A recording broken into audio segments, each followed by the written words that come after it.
بھلا تم نے اپنے پروردگار کی قدرت کو نہیں دیکھا کہ وہ سائے کو کس طرح دراز کر کے پھیلا دیتا ہے، اور اگر وہ چاہتا تو اس کو بے حرکت ٹھہرا رکھتا؟ پھر ہم سورج کو اس کا رہنما بنا دیتے ہیں، پھر ہم اس کو آہستہ آہستہ اپنی طرف سمیٹ لیتے ہیں۔ اور وہی تو ہے جس نے رات کو تمہارے لیے پردہ اور نیند کو آرام بنایا اور دن کو اٹھ کھڑے ہونے کا وقت ٹھہرایا، اور وہی تو ہے جو اپنی رحمت یعنی مے کے آگے ہواؤں کو خوشخبری بنا کر بھیجتا ہے، اور ہم آسمان سے پاک نتھرا ہوا پانی برساتے ہیں تاکہ اس سے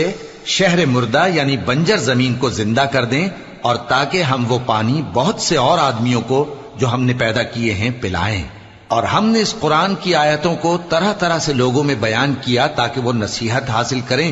مگر بہت سے لوگوں نے انکار کے سوا قبول نہ کیا۔ اور اگر ہم چاہتے تو ہر بستی میں ڈرانے والا بھیج دیتے،